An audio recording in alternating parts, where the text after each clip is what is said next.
നമുക്ക് വേദയുടെ വിക്രത്തിന്റെ നാളത്തെ നല്ലൊരു വിശേഷം കേട്ടാലോ?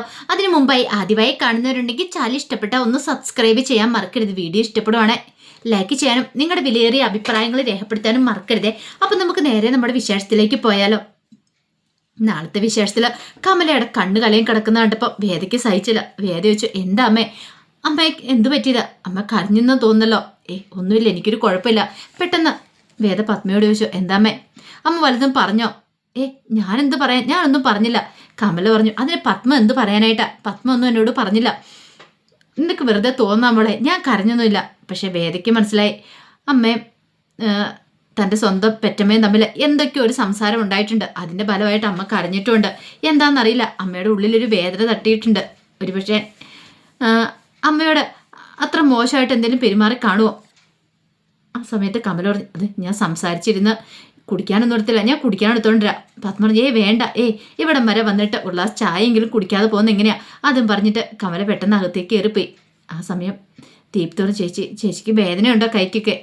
കുഴപ്പമില്ല മോളെ, ദൈവമേ ഭാഗ്യം കൊണ്ടാ രക്ഷപ്പെട്ട്. അല്ലൊന്ന് ആലോചിച്ച് നോക്കിയേ, ആ മുറിക്കകത്ത് അങ്ങനെ പെട്ടുപോയായിരുന്നെങ്കിലോ നിന്റെ അവസ്ഥ എന്താവുമായിരുന്നു വേദ? ഞങ്ങൾക്ക് ചിന്തിക്കാൻ പോലും പറ്റില്ല. ഇത് കേട്ടോണ്ട് വന്ന് നന്ദിനി പറഞ്ഞു, എന്താവാനായിട്ട്? അതിനകത്ത് കിടന്ന് വെന്തു മരിക്കേണ്ട വന്നേരം. അത് കേട്ടപ്പം ദീപ്തിയൊക്കെ ഒരു ഞെട്ടലോടുകൂടി നന്ദിനിയെ നോക്കുകയാണ്. നന്ദിനി ഭയങ്കര കൂളായിട്ടാ അത് പറയണേ. വേദ പറഞ്ഞു, ഒന്നും മിണ്ടാതൊന്ന് പോയി തരാമോ നന്ദിനി അടുത്തി? ഒരു 5 മിനിറ്റ് ഞങ്ങളൊന്ന് സംസാരിച്ചോട്ടെ. ഞാൻ പറയാൻ ഇന്ന് വരുന്നില്ലേ? ഇനി ഞാൻ പറഞ്ഞിട്ടുണ്ടെങ്കിൽ നിങ്ങൾക്ക് ആർക്കും ഇഷ്ടപ്പെടില്ല. ഞാനുള്ള കാര്യമാണ് പറഞ്ഞത്. ഇവളോട് എത്ര വട്ടം പറഞ്ഞെന്നറിയാവോ? നീ ഇവിടുന്ന് പോ, നീ നിന്റെ വീട്ടിൽ പോയി നിൽക്കുക, നല്ല സുഖത്തോടെ സന്തോഷത്തോടെ കഴിയാം. പക്ഷേ അവളുടെ തലയിലേക്കൊന്നും കയറിയില്ല. നിങ്ങൾ അമ്മയെ അനുജത്തിക്കല്ലേ, ഒന്ന് പറഞ്ഞ് മനസ്സിലാക്കിക്കൊണ്ട് പോകാൻ നോക്ക്. വിക്രത്തോടൊപ്പം കഴിഞ്ഞാൽ ഇവളുടെ ജീവിതം ഒരിക്കലും സേഫ് ആവാൻ പോകുന്നില്ല. ഇനി ഇങ്ങനെയൊക്കെ തന്നെ ആയിരിക്കും. ഇന്നിപ്പം ചായപ്പ് മാത്രമേ കത്തിച്ചുള്ളൂ, നാളെ മിക്കവാറും വാസവനമ്മലെ വീട് മുഴുവൻ കത്തിക്കും. നിങ്ങൾക്ക് നിങ്ങളുടെ മോളെ വേണമെങ്കിൽ വിളിച്ചോണ്ട് പോകാൻ നോക്ക്. പത്മയ്ക്ക് അത് കേട്ട പേടിയായി. വേദ പറഞ്ഞു, നന്ദിനിയടുത്തി ഒന്നും മിണ്ടാതെ പോകുന്നുണ്ടോ? വീട് കത്തിച്ചാൽ ഞാൻ മാത്രമല്ലോ, അതിനകത്ത് നന്ദിനിയടുത്തിയൊക്കെ ഉൾപ്പെടില്ലേ? പിന്നെ എന്തിനാ എന്നെ മാത്രം കുറ്റപ്പെടുത്തുന്നേ? നന്ദിനി പിന്നെ ഒന്നും മിണ്ടാതെ അകത്തേക്ക് കയറിപ്പോയി. ദീപ്തോട് ചേച്ചി ഇതൊക്കെ കേട്ട് എനിക്ക് പേടിയാവുന്നുണ്ട്. ചേച്ചി ഒരു കാര്യം ചെയ്യുക, അവിടെ വന്ന് നിൽക്കുക. പത്മ പറഞ്ഞു, അതേ മോളെ, എനിക്ക് നല്ല ടെൻഷനുണ്ട്. എൻ്റെ അമ്മേ അങ്ങനെ അങ്ങോട്ട് പേടിക്കാൻ നോക്കിയിട്ടുണ്ട്. എങ്ങനെ കാര്യങ്ങൾ നടക്കുന്നത്? ഇവിടെ എന്നെ കൂടാതെ അമ്മയുണ്ട്, ശ്രീജേടത്തിയൊക്കെ എല്ലാവരും ഉണ്ട്. അവരൊക്കെ എനിക്ക് ഫുൾ സപ്പോർട്ടായിട്ടാണ് നിൽക്കുന്നത്. ഇനിയിപ്പോൾ ആരും അങ്ങനെ വന്ന് ഉപദ്രവിക്കാൻ പോകുന്നില്ല. പിന്നെ വിക്രത്തെ ഇവിടുന്ന് മാറ്റിയാലോ അങ്ങനെയൊക്കെ ചെയ്യാൻ പറ്റുള്ളൂ എന്ന് അവന്മാർക്ക് തോന്നിക്കാണും. അതുകൊണ്ടാണ് വിക്രത്തെ ആദ്യം തന്നെ ആ ഗുണ്ടകൾ മാറ്റിയത്. പത്മ പറഞ്ഞു, എനിക്കെന്തോ അതങ്ങോട്ട് വിശ്വസിക്കാൻ പറ്റുന്നില്ല. കാരണം ഒരു കാരണവശാലും വിക്രം പോകുന്ന സമയത്ത് പുറത്തുനിന്ന് കുറ്റിയിട്ട് പോകേണ്ട കാര്യമില്ലല്ലോ. അതുകൊണ്ടല്ലേ നിനക്ക് തുറക്കാൻ പറ്റാതിരുന്ന കഥകൾ. അപ്പം നീ അകത്തുണ്ട്, അകത്ത് പെട്ടുപോകുന്ന വിക്രത്തിനെ അറിയായിരുന്നല്ലേ? അങ്ങനെയൊന്നും തെറ്റിദ്ധരിക്കല്ലമ്മേ, വിക്രം പാവാ. അങ്ങനെ എന്തെങ്കിലും ചെയ്യാനായിരുന്നെങ്കിൽ വിക്രത്തിന് കാട്ടിവെച്ചാൽ അതാവായിരുന്നു. പക്ഷെ വിക്രം ചെയ്തില്ലല്ലോ. എന്നോടുള്ള സ്നേഹക്കൂടലുകൊണ്ട് അത് വിക്രം അങ്ങനെയൊക്കെ ചെയ്യാറുന്നത്. അതുകൊണ്ട് അമ്മ അതൊന്നും ഓർത്ത് പേടിക്കണ്ട, അമ്മ വിഷമിക്കാൻ വേണ്ട. എനിക്കിവിടെ ഒരു കുഴപ്പമില്ല, എനിക്ക് ഫുൾ സപ്പോർട്ടായിട്ട് ഇതേ അച്ഛനുണ്ട്, അമ്മയുണ്ട്, എല്ലാവരും ഉണ്ട്. അപ്പോഴേക്കും കമല കുടിക്കാനുള്ള ചായയൊക്കെ ആയിട്ട് വന്നു. അവർക്ക് ചായയൊക്കെ കൊടുത്തു. ചായ കുടിച്ച് കുറേ സമയം കൂടെ സംസാരിച്ചിരുന്നതിന് ശേഷമാണ് പത്മ ദീപ്തിയും കൂടെ പോകുന്നതിന് മുമ്പ് തന്നെ പത്മ ഒരിക്കൽ കൂടി വന്നിട്ട് പറഞ്ഞു, മോളെ നീ വേണേൽ കുറച്ച് ദിവസം വീട്ടിൽ വന്ന് നിൽക്കുക, ഒരാശ്വാസത്തിനായിട്ട്. വേണ്ട, എനിക്കൊരു കുഴപ്പമൊന്നുമില്ലെന്ന് മുത്തശ്ശിയോടൊക്കെ പറഞ്ഞേക്കണം. പിന്നെ എപ്പോഴേലും ഞാൻ വിക്രത്തെയും കൂട്ടിക്കൊണ്ട് അങ്ങോട്ടേക്ക് വരാമെന്നൊക്കെ വേദ പറഞ്ഞു. ഈ സമയം തൻ്റെ ആ ചായപ്പ് മുറി നന്നാക്കാനായിട്ട് വിക്രം ഒരു മേസ്ത്രിയെ പോയി കാണുന്നുണ്ട്. അങ്ങനെ അയാളെ വിളിച്ചോണ്ട് വരിക. അതിൻ്റെ അളവുകളും കാര്യങ്ങളൊക്കെ എടുക്കണമല്ലോ. അങ്ങനെ അത് എത്രയും പെട്ടെന്ന് വീണ്ടും പുതുക്കി പണിയാനായിട്ട് തീരുമാനിച്ചു. അങ്ങനെ മേസ്ത്രി വന്ന് അത് കണ്ടതിന് ശേഷം വിക്രത്തോട് വേണ്ട കാര്യങ്ങളൊക്കെ പറഞ്ഞു കൊടുക്കുകയാണ്, എങ്ങനെ ചെയ്യണം, എന്ത് ചെയ്യണം എന്നൊക്കെ. അപ്പോഴേക്കും മാഷ് അങ്ങോട്ടേക്ക് വന്നു. മാഷ് ഇറങ്ങി വന്നിട്ട് ചോദിച്ചു, അല്ലെ എന്താ ഇവിടെ, എന്താ കാര്യം? വിക്രം പറഞ്ഞു, അച്ഛാ ഇത് ഞാൻ പുതുക്കി പണിയാൻ തീരുമാനിച്ചു. ഈ കത്തിയത് ഇനിയിപ്പോൾ ഈ കത്തിയെ വീടിനകത്ത് കിടക്കാൻ പറ്റില്ലല്ലോ, പുതുക്കി പണിയാൻ തീരുമാനിച്ചു. അപ്പോഴേക്കും മാഷ് പറഞ്ഞു, തൽക്കാലത്തേക്ക് ഇവിടെ ആരും ഒന്നും പുതുക്കി പണിയാൻ പോകുന്നില്ല, നിങ്ങൾ പോകാൻ നോക്ക് എന്ന് മേസ്തിരിയോട് പറഞ്ഞു. അല്ല അത് പിന്നെ മാഷെ പോകാൻ പറഞ്ഞാൽ പോയാൽ മതി. മാഷ അയാളെ എങ്ങോട്ടേക്ക് പറഞ്ഞു വിട്ടു. അപ്പോഴേക്കും കമലയും കൂടെ അങ്ങോട്ട് വന്നു. എന്താ മാഷെ, എന്താ കാര്യം? ഇവനിത് പുതുക്കി പണിയാൻ പോവാന്ന്. ഇവനോട് ഞാൻ പറഞ്ഞു ഇത് പുതുക്കി പണിയാൻ നിൽക്കേണ്ട കാര്യമില്ല, ഇതിപ്പോൾ തൽക്കാലത്തേക്ക് ആരും പണിയുന്നില്ല, ഇത് എൻ്റെ നഷ്ടമായിട്ട് ഞാൻ കരുതിക്കോളാം, ഞാനല്ലേ അധ്വാനിച്ചത് പണിത് ഉയർത്തിയത്, എനിക്ക് കുഴപ്പമില്ല. അപ്പോഴേക്കും വിക്രം പറഞ്ഞു, ഓഹോ അച്ഛൻ അത്രയ്ക്ക് വാശിയാണോ? അങ്ങനെയാണ് ഞാനും ചില കാര്യങ്ങളൊക്കെ തീരുമാനിച്ചിട്ടുണ്ട്. അച്ഛൻ അങ്ങനെ വാശിയാണെങ്കിൽ ഇത് പുതുക്കി പണിതില്ല, കുഴപ്പമില്ല.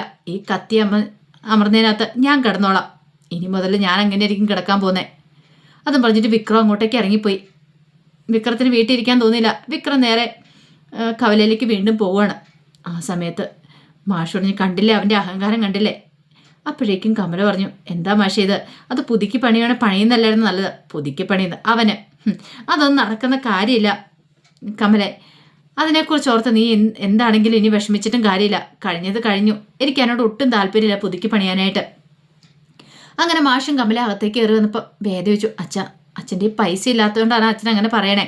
അങ്ങനെയാണെങ്കിൽ എൻ്റെ സേവിങ്സ് അക്കൗണ്ടിൽ കുറച്ച് പൈസ കിടപ്പുണ്ട്, ഞാനത് അച്ഛനെടുത്ത് തരാം. അച്ഛനാ അതും കൂടെ എടുത്തു ആ ചായപ്പ് പണിയാനായിട്ട്, പുതുക്കി പണിയാനായിട്ട്.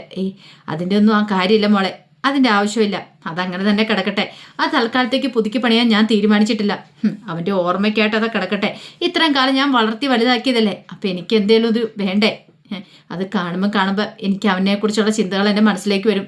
ഞാൻ എത്ര താലോടിച്ച് കൊഞ്ചിച്ച് അവനെ വളർത്തിക്കൊണ്ട് വന്നേ, എന്നിട്ട് ഒടുവിൽ കണ്ടോ ഇങ്ങനെ ഈ ഗതിയായി പോയല്ലോ. അത് കമല പറഞ്ഞു, ഇനി അങ്ങനെയൊന്നും പറഞ്ഞ് മാഷ് വിഷമിക്കണ്ട, ഇങ്ങോട്ടേക്ക് വന്നേ. അതും പറഞ്ഞ് മാഷിനെ അങ്ങോട്ട് കൂട്ടിക്കൊണ്ടുപോയി. വേദയുടെ ഉള്ളിൽ ചില സംശയങ്ങളൊക്കെ പൊങ്ങി. അച്ഛനും മോനും തമ്മിൽ ഭയങ്കര കൂട്ടായിരുന്നു. പിന്നെ എങ്ങനെ ഇങ്ങനെയൊക്കെ സംഭവിച്ച് ഒന്നും മനസ്സിലാകുന്നില്ല. തനിക്ക് അറിയത്തില്ലാത്ത എന്തോ രഹസ്യങ്ങൾ ഇവിടെ ഉള്ളിലുണ്ട്. അത് എത്രയും പെട്ടെന്ന് എന്താണെന്ന് കണ്ടുപിടിക്കണം എന്ന് തീരുമാനിച്ചു. മാഷ് ഭയങ്കര അഭിമാനിയാ. അതല്ലേ അത് പണം കൊടുക്കാന്ന് പറഞ്ഞിട്ട് പോലും വേണ്ട, അതിൻ്റെ ആവശ്യമില്ല എന്നൊക്കെ പറഞ്ഞേ. ഒരിക്കലും വിക്രത്തിന് ഇനിയിപ്പം മാഷ് അംഗീകരിക്കാൻ തോന്നുന്നില്ല. ഇപ്പം തന്നെ കണ്ടില്ലേ ആ ചായ്പ് കത്തിയാൻ വന്നു കഴിഞ്ഞപ്പം വേണമെങ്കിൽ വിക്രത്തിന് അത് പുതുക്കി പണിയാം. പക്ഷേ എങ്കിലും മാഷ് അതിന് സമ്മതിക്കുന്നില്ല. അതിനർത്ഥം അവർ തമ്മിൽ എന്തോ ഒരു വലിയ പ്രശ്നമുണ്ട്.